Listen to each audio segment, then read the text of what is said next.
Pakistan United nation में इस बात की चर्चा कराने पर आमादा था कि कश्मीर उसका है और उस समय ईरान ने भारत के पक्ष में वोट किया था। ईरान ने ना मजहब को देखा ना कोई और बात देखी, लेकिन ईरान ने भारत के पक्ष में सपोर्ट किया। देश महंगाई से जूझने की कतार में लग गया है, लेकिन स्वयंभू विश्वगुरु कुछ नहीं बोलेंगे। वो अपने आप में, अब उनको जब धमकी दी जा रही है उस पर भी कुछ नहीं बोले, तो फिर देश के लिए क्या बोल सकते हैं। मुझे लगता है कि एप्स्टीन फाइल का असर बोल रहा है। नमस्कार दोस्तों, आज हमारे साथ है समाजवादी पार्टी के विधायक मुख्य उपसचेतक माननीय आर.के. वर्मा जी।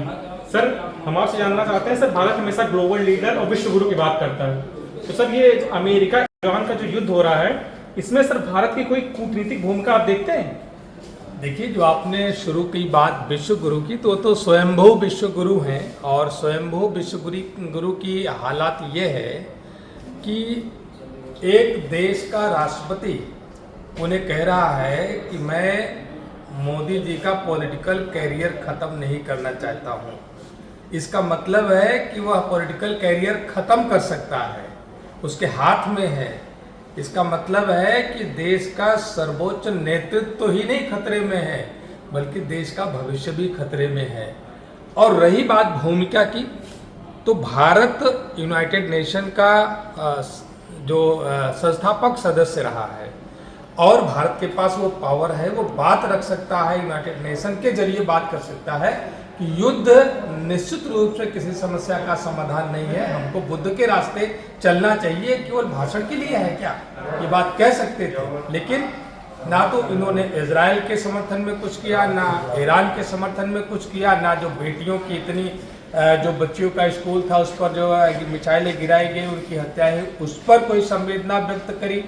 और ट्रंप के अनाप शनाप बयान, कभी निर्दोष भारतीयों को हथकड़ी लगा करके भेजे जाने पर छोटे छोटे देशों ने बड़ा विरोध किया था। लेकिन मोदी जी ने, भारत के प्रधानमंत्री, 140 करोड़ की आबादी वाले देश की तरफ से कोई विरोध नहीं हुआ, कोई प्रतिक्रिया नहीं दी गई। हमारे लोगों का कितना अपमान, और उनका स्वयं का जो अपमान करे। और अभी जब स्ट्रेट ऑफ हॉर्मुज जो बंद हुआ, ईरान ने घोषणा करी कि हम अब उधर से तेल नहीं ले जाने देंगे किसी को, तो उन परिस्थितियों में आप सोचिए कि फिर से अमेरिका कह रहा है कि 1 महीनों के लिए हम राहत देते हैं कि भारत रूस से तेल खरीदे। अगर रूस तेल देने को नहीं तैयार होता, अगर रूस उदार नहीं होता, रूस हमारा हितैषी नहीं होता, वो मना कर देता, तो आप कल्पना करो कि भारत की हालत क्या हो जाती। यहाँ पर तेल की और गैस की कितनी किल्लत हो जाती और महंगाई किस स्तर पर पहुँच जाती, क्योंकि ट्रांसपोर्टेशन कास्ट बढ़ता है, रॉ मटेरियल की कास्ट बढ़ती है, तो वो सारा का सारा भार जनता पर ही आना है। आज भी देखिए, थोड़ी सी कमी की वजह से रसोई गैस का सिलेंडर 60 रुपये महंगा, और जो कॉमर्शियल है 120 रुपये महंगा। अब आप खुद सोच लो कि उत्तर प्रदेश में इस समय लगभग 3 करोड़ 60 लाख उपभोक्ता हैं। 3 करोड़ 60 लाख लोगों का एक महीने का अगर 60 रुपये की आप बढ़ोतरी आप देख लो, तो आपको लगेगा कि एक महीने में उत्तर प्रदेश के लोगों ने इसकी कीमत क्या चुकाई है। ईरान निश्चित रूप से बहुत बार ऐसे अवसर आए हैं।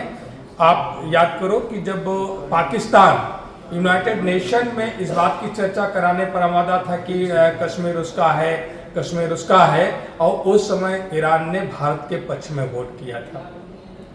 ईरान ने ना मजहब को देखा ना कोई और बात देखी, लेकिन ईरान ने भारत के पक्ष में सपोर्ट किया। और आज भी भारत, जब अमेरिका ने ईरान पर प्रतिबंध लगाया डॉलर में व्यापार करने का, तो भारत ने तेल खरीदा ईरान से लगभग 50,000 करोड़ का तेल खरीदा, और ईरान ने कहा कि ठीक है, डॉलर में नहीं कर सकते, आप रुपए में ही करो। जबकि अमेरिका शर्त रखता है कि आप सारा व्यापार डॉलर में करोगे, तो हमको कितने उसी चीज की कितना गुना अधिक कीमत चुकाना पड़ता है। लेकिन ईरान से हमने व्यापार किया, अपनी मुद्रा में किया, रुपए में किया। और अभी ईरान ये कह रहा है कि 50,000 करोड़ रुपये हम, अगर हमें जब जरूरत होगी तो हम, चाहे अनाज होगा, तेल होगा, फल होगा, दवाइयाँ होगी, इसके रूप में हम खरीद लेंगे। तो आप सोचें कि इन परिस्थितियों में भी स्वयंभू विश्वगुरु कुछ भी बोलने को तैयार नहीं है। देश महंगाई से जूझने की कतार में लग गया है, लेकिन स्वयंभू विश्वगुरु कुछ नहीं बोलेंगे।